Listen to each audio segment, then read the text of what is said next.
All right, so honestly, this book is amazing, and I think that everyone should read it. Well, maybe not everyone, but I highly recommend that a large majority of people that like darker fiction should give this a try. Why? Here's 5 points. One, it's a slow burn. Number two, it has forced proximity. Number three, hate to love. Four, morally gray. And five, definitely gothic macabre vibes going on. What book am I talking about? I am talking about Jagged Thorns by January James. And guys, this cover, let's be honest, it looks amazing. Hi everyone, my name is Rebecca and welcome back to My Bookish Travels. Today I am doing a book discussion on January James's newest series, Thorn Trilogy. Yes guys, book one is so good. I do want to preface this by saying this is my honest review and thoughts and feedback, and no matter that I was provided an e-arc copy by the author, I went out and bought a physical edition to support this amazing work, and if you guys are interested in reading it, I highly recommend check it out. It is available throughout a number of different formats and you can try reading it that way.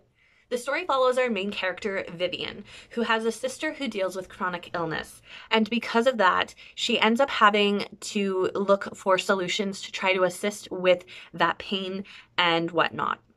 In the midst of that, she ends up coming in contact with a drug called Bass and finds out that it could be something that could assist her sister, but is a highly coveted drug and is really hard to get a hold of. In the midst of finding out about this, she also finds out that the Isle of Crow, where this drug is produced, they're looking for a tour guide for a 1-year contract. She ends up applying and getting the job. Upon arriving, though, things take a different turn because not everyone is happy that she's on the island. Most of all, Rupert, one of the Thorn brothers who runs and operates the company that produces the Bass drug. If you are not yet sold on the idea of reading this, let me give you 5 more points and reasons as to why you should read it. Dual POV, blackmail, possessive, protective male lead, forbidden romance, and last but not least, there is blackmail. Not going to tell you who's involved in that. You can find it out. I hope that you guys have enjoyed this non-spoiler review in less than 5 minutes. And for those of you that have stuck around this far, I do have a little surprise for you. If you guys are nervous about the fact that this has a cliffhanger ending, I'd like to let you know that they have just released the cover of book 2 called Twisted Vines. And guys, I think this one is actually more beautiful than Jagged Thorns. Also, can we just say both of these look amazing side by side? Would look great on anyone's shelf. And does it not just give you guys Snow White vibes? Is it just me? Maybe it's just me. It can't just be me. I can't be the only one getting Snow White vibes when I look at this cover. But if I am, I'll take it. I don't know what's going to happen in book 2, but all I know is I've got some questions and I hope they get some answers. So if you guys haven't read it, click out now. If you have, stick around. I have a couple of things that I'm going to go through for the spoiler section and it's going to get deep and dirty. No, not really dirty. It's just gonna get deep with some of my questions. So when I stated spoiler section, I mean it. This discussion is going to involve some of the discussion points that I have. It's going to have some of the questions I'm hoping book 2 answers. It's going to have some feedback that I'm going to provide. I also am going to go into a little bit more in depth with regards to some characters that I like, some characters I'm very suspicious about, and I'm also going to carry through on some of my favorite scenes, because obviously I need to talk about those. At the start of the story, we are dealing with them talking about how everybody has unanimously agreed to this tour and tour guide on the island. But how is it a unanimous decision if Rupert is dead set against it, and there's even other people on the Isle of Crow that are not wanting this to proceed? Which, after getting to the end of it, obviously makes a lot of sense because, guys, this dirty little secret definitely should have stayed dirty little secret. With regards to Vivian's sister, Peggy, having the diagnosis for fibromyalgia, I did feel like any time Peggy came into the story, it felt like a plot point at the start, and then it felt very forced into the story during the rest of it. It didn't flow as naturally as I wanted it to anytime that Peggy was coming into the story. Maybe that was just me. I don't know if anyone else had that same situation taking place when they read it, But for me, it just didn't flow as naturally as I wanted it to whenever Peggy became a part of the story. It could be that she didn't play a major role. Again, maybe the next book she's a little bit more prominent in the story, but because of the limited time and whatnot, it just felt more like a plot point. I don't really have anything I want to discuss for this next one. I just wanted to share how much it caught me off guard. When Rupert shared that before the age of 10, he had on his shoulder, as well as his brothers, tattooed the emblem for the Thorn family with their names, I believe.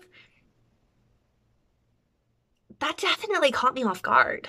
I've not seen any, maybe it just, I don't know, it just, the age, like being less than 10 and having a tattoo done, it just seemed so young. And maybe because he's growing up on a vastly different kind of world than the average person, it seems from my point of view to be child abuse, but maybe to him, he thought it was normal.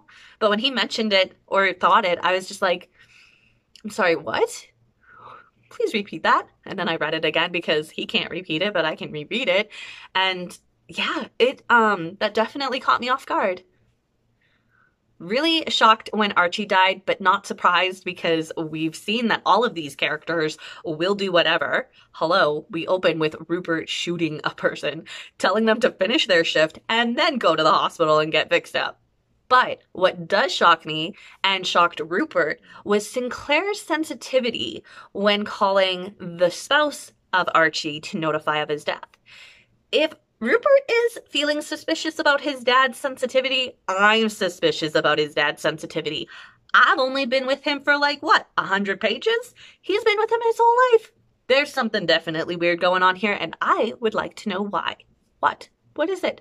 What is it, and why are you being so sensitive about her? I also wanted to just mention one thing that I found kind of humorous. A lot of Rupert's internal thinking for certain stuff was quite funny because he's not wanting to get involved with Vivian or with other people, and he just keeps doing it as the story progresses. For example, after the car accident and he finds out that Minty actually was the one that found Vivian and helped her, he goes and thinks in his head, I've always liked Minty. I'm gonna give that girl a raise. Dude, you're just digging yourself further into this emotional situation that you're in right now that you don't want to be in. I always found his internal monologues amazing. Probably one of my favorite parts in the entire story. Ossian, on the other hand, cheating on his wife, basically a drug addict, which I do kind of wonder if he's gotten into that situation because of things going on in his life. For example, the revelation that Ossian was used by Sinclair to go and throw the acid on Dax, Arrow's son, to get Arrow in line. Maybe? I don't know. I really do not like Ossian. He is not a favorite character of mine. I don't like him. I don't like him at all. And yet I do wonder if there are some reasons why he's the way that he is. But what I'm very confused about is the comment he made about, well, I've got to get an heir somehow. Dude, you're married.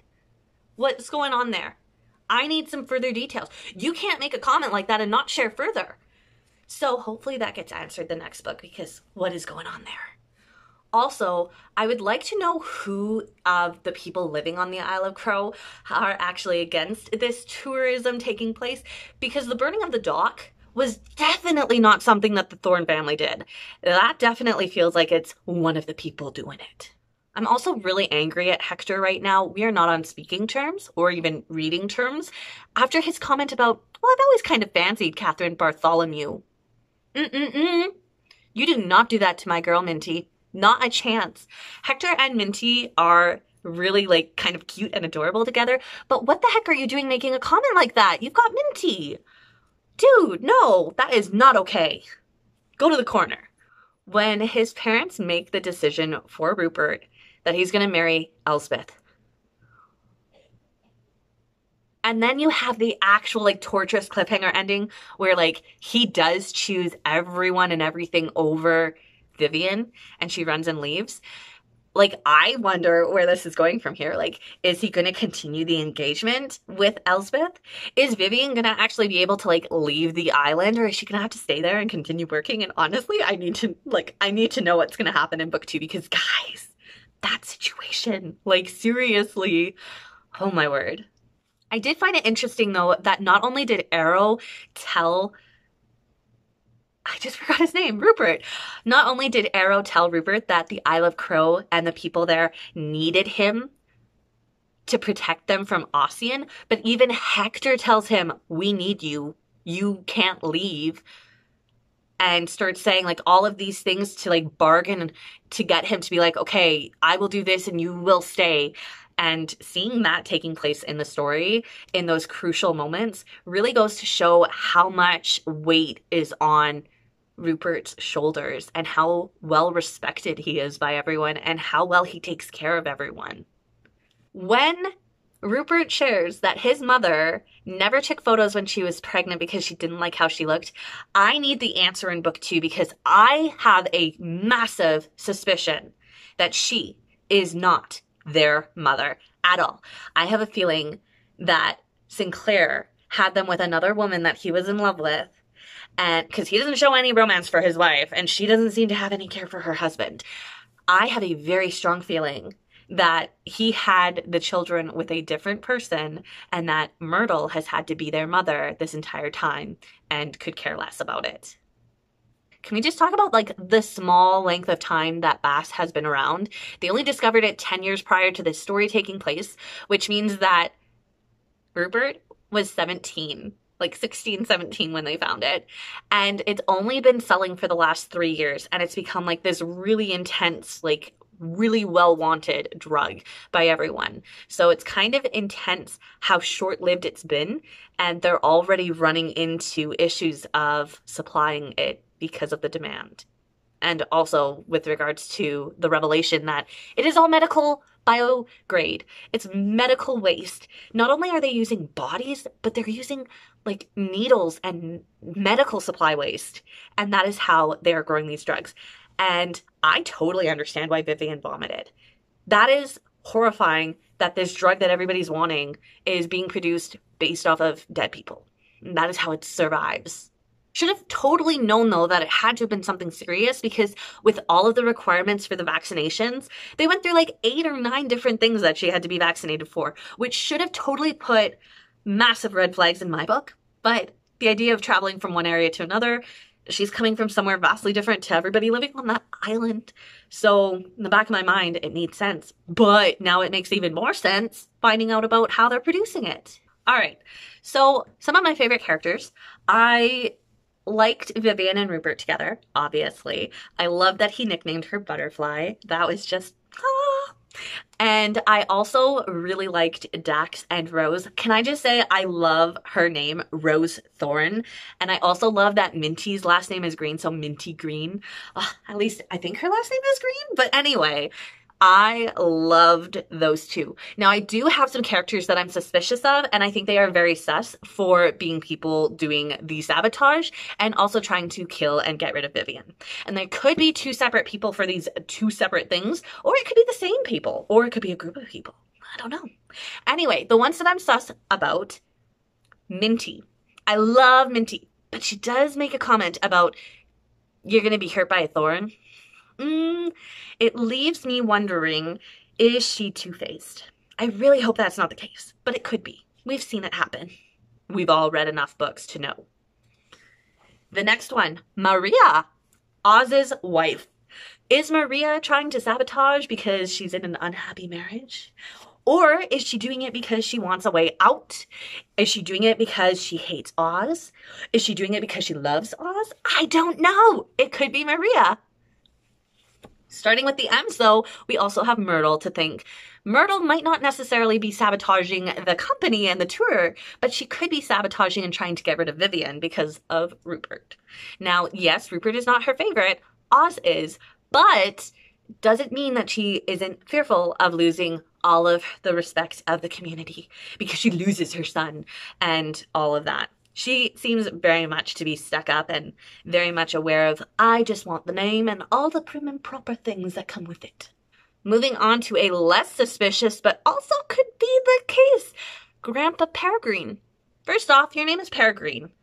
Not saying that it's a very random name. A lot of them have very older, styled, fashioned names, and I'm here for it. I'm loving it. But Grandpa Peregrine could be doing something and pulling strings behind the scenes. And we all know he probably is because he's still involved in their meetings, and he still pulls a lot of strings. So what's one more string behind the scenes? And lastly, the two that we know why they'd be on this list, Adele and Elspeth. Why am I saying these two? Well, they both kind of seem hooked on Rupert. And if they're not sabotaging per se, the whole tourism thing, they could be sabotaging to get rid of Vivian because she's encroaching on their territory of Rupert. All right, enough about sus characters that I'm very suspicious about. And that is literally what I have written down in front of me as the title, sus characters that make me suspicious. Let's move on to my favorite scenes. Guys, there were so many, and some of these I'm not going to go into detail and I've just got a word or whatnot, but you're going to know what I mean if you've read the book. Number one, Rupert and Vivian's first meeting. Later on in the book, Rupert makes the comment, "I felt her before I saw her." Man, you are just like putting the bar high. I would like to have that moment where you can sense someone before you see them. That would be amazing. Number two, Rupert getting her a better car. Yeah, you just did a nose crinkle, didn't you? Number three, the sauna scene. Do I need to go into descriptions? 4, the market scene when he rescues her. Well, he doesn't really rescue her, but he grabs her and removes her from the scene, and everybody watching him as he tells Minty, "I'm taking her home." Guys. 5, the blackmail scene. 6 is Rupert's actions after the accident. How many times does he tell her that he's like got eyes on her at all times? Just saying. 7, Rupert rolling up his sleeves in the car because he saw that she liked that the last time, and he's going to do it anytime possible because he enjoys frying her brain whenever she sees it because she can't think straight. Hello, dude. Everybody loves that. It's amazing. All guys should roll up their sleeves. It's amazing. 8, Rupert getting the dress made by Madame Galette, and his comment about her getting a very large tip. Number 9, your Rupert. When she reads that, guys. And number 10, the final scene. He tells her that he loves her, and you can see how shaken and broken up he is. But he still doesn't choose her. Guys! Scene. That last scene was heartbreaking and such a cliffhanger, but so worth it. So worth it. All right, that is it. That is everything I wanted to discuss and share. Let me know if you have stayed for this spoiler section because you read it. Let me know what you thought. I really want to talk to more people about this book because outside of the people that I have seen reviewing the book on Goodreads, I have not had a lot of discussion with people, and I think this book needs to have more of it. So thank you for sticking around. I hope you enjoyed listening to me rant and rave about Jagged Thorns, and if you've read it, I'd love to chat more with you. Until next time, stay safe, stay well, and I'll see you then. Bye!